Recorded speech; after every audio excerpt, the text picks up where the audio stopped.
একটু চিন্তা করেন, আমার সাথে কল্পনা করেন, দক্ষিণ অঞ্চলে মানুষ পানি খায় পুকুরের পানি, এরপরে খায় তারা পুকুরের পানি অথবা পাশাপাশি খায় তারা বৃষ্টির পানি। এই দুইটাই হচ্ছে তাদের সোর্স। কারণ অনেক জায়গায় টিউবওয়েলের পানি তারা খাইতে পারে না, কারণ মাটির নিচের পানিটাও লবণ, সারফেস ওয়াটারে লবণ। তাহলে বেশিরভাগ ক্ষেত্রেই তারা বৃষ্টির পানি সংরক্ষণ করে খায় শীতকালে, অথবা বর্ষার সময় শুধু বর্ষার পানিটা খায়। আর যে সমস্ত পুকুরে বৃষ্টির পানি সংরক্ষণ করে তারা সেই পুকুর থেকে ডিরেক্টলি পানি খায়। তো বাংলাদেশের সরকার সহ বিভিন্ন বেসরকারি প্রতিষ্ঠান চিন্তা করলো যে যেহেতু তারা পুকুরের পানি খায়, এটা আরেকটু বিশুদ্ধ করে কিভাবে খাওয়ানো যায়।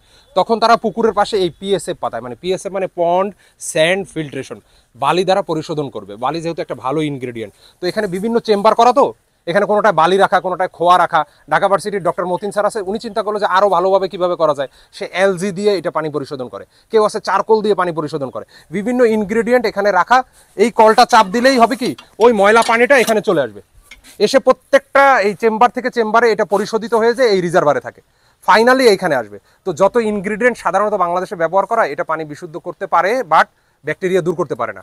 এই জন্য আমরা ডাব্লিউএইচ এর রিকমেন্ডেশন আছে যে এটা 254 ন্যানোমিটারের ওয়েভলেন্থ দিয়ে যদি আপনি স্টেরিলাইজ করেন ব্যাকটেরিয়াটা, এটা মোটামুটি সেফ। তো তখন আমরা এটাই করলাম, এটা সেট করলাম ওয়েভলেন্থ, এই যে আলট্রাসনিক এই যে লাইট, এটা 254 ন্যানোমিটার, এটা ব্যাকটেরিয়া স্টেরিলাইজ করবে, এই পানিটা বিশুদ্ধ। কেন আমরা গ্লাস দিছি? এটা কমিউনিটিতে গ্লাস দেয় না, কারণ এটার উপর আমরা হ্যান্ডস অন ট্রেনিং দিই। সরাসরি ট্রেনিং দেওয়ার কারণে এটা সরাই, এটা কিভাবে এই লেয়ারগুলো সিরিজ করতে হবে সেটা আমরা দেখাই। এটা ইলেকট্রিসিটি দিয়েও হইতে পারে, এটা সোলার দিয়ে হইতে পারে, ইভেন এটা আমি হ্যান্ড প্যাডেল দিয়েও করতে পারি, কারণ গর্ভবতী মহিলা, তারপরে নারী, শিশু, বৃদ্ধ লোক, তারা তো এটা করতে পারবে না। তো যে কারণে এটা সোলার দিয়ে অনেক প্রতিষ্ঠান বাংলাদেশে করছে, অনেকে ইলেকট্রিসিটি দিয়ে করছে, অনেকে হ্যান্ড পাম্প দিয়ে করছে। তো বিভিন্ন স্টাইল করে। এটা হচ্ছে একটা কমিউনিটি লেভেলের জন্য এটা ভালো প্রযুক্তি, মানে 400 পরিবার এখান থেকে পানি পাবে এই যে এইটা থেকে, অ্যাভেলেবেল। এটা অনেক এনজিও করছে, নট অনলি সিসিডিবি।